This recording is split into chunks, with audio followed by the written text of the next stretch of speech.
What's up everyone, and welcome back to the Bold and the Beautiful 24 official channel. Before we begin, please hit the subscribe button today. Let's get started. Lee confesses living Luna secret to Sheila, warns don't tell Finn. The Bold and the Beautiful reveal that Lee Finnegan may confess a living Luna Nozawa secret to Sheila Sharp. Will Lee tell the truth and warn Sheila not to tell John Finnegan the truth at some point? Lee and Sheila found some common ground over Luna. Sheila expressed surprise over them finding comfort with one another, so Lee suggested that Sheila was the only one grieving for Luna like her. From Sheila's perspective, it appears that only Lee is concerned about Luna's gloomy future. Because of this, Sheila is securing this new bond with Lee, which has the potential to develop into a full-blown alliance if Lee's secret is revealed. She is clearly concealing information, despite Lee's assertions that Luna is no longer alive. That was evident in Lee's cryptic response to Sheila's inquiry regarding any kind of service. Although Lee claimed that it had already been completed and dealt with, her expression revealed a different story. Sheila may not be picking up on all the secrecy yet, but that could change sooner or later. It's possible that Lee will decide she needs an ally because she clearly has Luna alive and hiding somewhere off-screen. Taking care of Luna as she recovers is going to be a lot of work, so Sheila might be able to help, especially given her background as a nurse. A portion of Lee might also feel sorry for Sheila because she is experiencing such intense loss. It's possible that Sheila will have a hard time getting out of this funk, so Lee might decide to let her know about Luna's survival. Of course, another option might involve Sheila taking matters into her own hands. Sheila may conduct some investigation if she eventually develops suspicions that Lee is concealing something. It's possible that Sheila will act as a detective and follow Lee to the Luna hideout. That could lead to Lee's full confession and her warning that Sheila can't tell Finn or anyone else that Luna isn't dead permanently. Whatever the case, it makes sense for Sheila to become part of Lee's Luna cover-up, so stay tuned to see whether she'll get updates on some wild news. Luna's funeral is already taken care of. According to Lee Finnegan's lies, Luna Nozawa's funeral was already planned and handled, as shown in the Bold and the Beautiful. Let's talk about the surprising moments and the secrets. Lee arrived at Il Giardino and became close to Sheila Sharp, the only two people who seemed to be concerned about Luna's death. Even though Sheila and Lee didn't think Luna was a monster, Deacon Sharp still hated her for the terrible things she had done. Even so, Lee put the blame on Papi Nozawa for all her neglect and thought Luna should have been given the help she needed early on. Lee responded when Sheila asked if there would be a service for Luna that it had already been completed and taken care of. Sheila wished she could have said goodbye to Luna, but Lee appeared to be hiding something.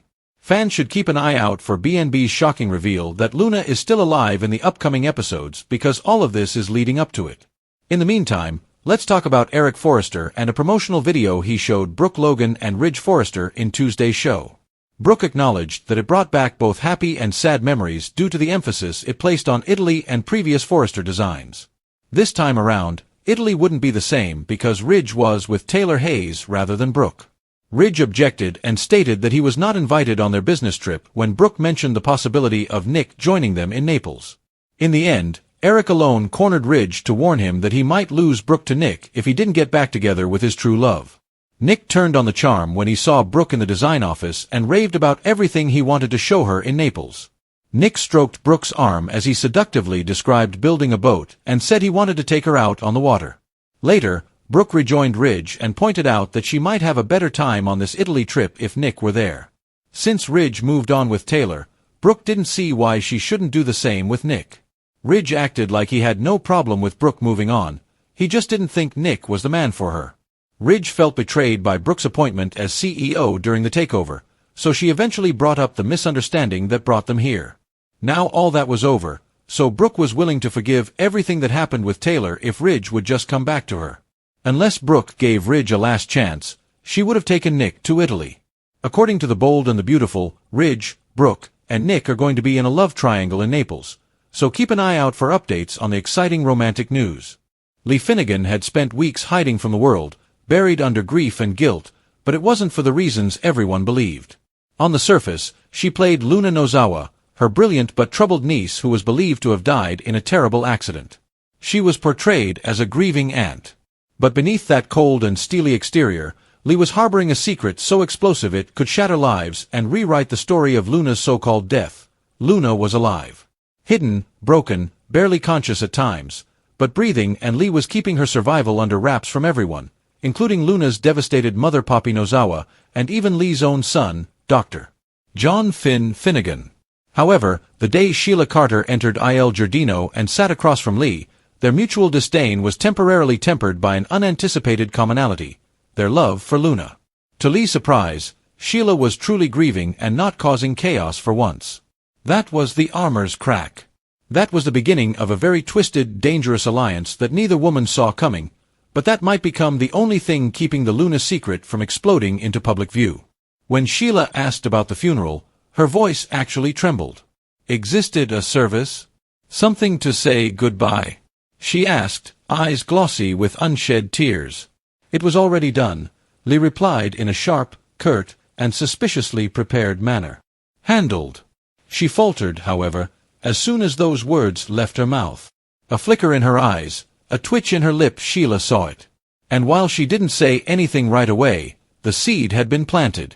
Lee could sense a shift in the air between them. Sheila was watching and evaluating as well as mourning. Sensing something. And for the first time since Luna's supposed death, Lee felt fear, not the fear of losing Luna, but the fear of someone figuring out the truth. Because despite everything, Sheila Carter was dangerous, unpredictable, and worst of all intelligent. However, she also yearned for retribution and approval, and maybe that could be used to her advantage. Lee began a game of carefully calculated vulnerability. She told Sheila that she felt like she was the only one going through her grief and that no one else seemed to know what Luna meant to her. She subtly validated and stoked Sheila's own sadness by feeding into it. One day, over coffee, Lee said quietly, "It's like everyone just moved on. Even Poppy seldom makes it to the grave. It's like she's relieved Luna's gone." Sheila, full of righteous indignation, agreed. That was the bait. Sheila also sucked hard. That night, Lee sat alone in her car outside the hidden facility on the outskirts of town where Luna was being treated in secret. Inside, machines that were checking vital signs hummed softly. Luna, bruised but healing, remained unconscious. Lee touched the window and whispered, "Soon." Because something in her had shifted. Maybe it was the guilt. Maybe it was exhaustion. Or maybe it was the loneliness of carrying this impossible secret alone. But Lee began to seriously consider the unthinkable, telling Sheila everything. The confession came days later, late at night at Il Giardino, when both women were sipping wine and speaking in hushed tones. "Sheila, there's something I need to tell you. But if I do, you can never tell Finn. Or anybody." Sheila blinked, taken aback. Her expression wavered between shock and intrigue. "Tell me what?" Lee was hesitant. "Luna is still alive." After that, there was a deafening silence. Sheila's jaw dropped, her glass slipping from her hand and shattering on the floor. "What did you just say?" She spoke softly. And Lee repeated it, this time with tears welling in her eyes. "She's alive. Barely. But she's alive." She went over every detail, including the not-quite-fatal accident, the hasty emergency procedures, the possibility of yet another media scandal, and the decision to fake Luna's death to protect her recovery. Sheila's reaction was unexpected. She did not scream or explode. She sat down slowly, hand trembling, whispering, "You kept this from her mother? Are you Finn?" Lee gave a nod. "I had to. You don't know what it was like. The doctors didn't believe she'd wake up. The damage was extensive. But I couldn't let her go. And I couldn't watch everyone use her name for their agendas." Poppy trying to spin it into a redemption arc, the Forresters whispering judgment. "I had to protect her." Sheila took it all in with wide eyes. Her mind raced. As much as she hated to admit it, she understood. For her loved ones, she had also been forced to make impossible choices. She could empathize with the burden and isolation. "I want to see her," Sheila said finally. "Only once. I swear I won't tell Finn. Or anyone. I just need to see for myself." Lee hesitated, but something in Sheila's voice made her relent. It could have been the shared trauma. Maybe it was the desperate need to share this burden with someone. That night, Lee brought Sheila to the facility.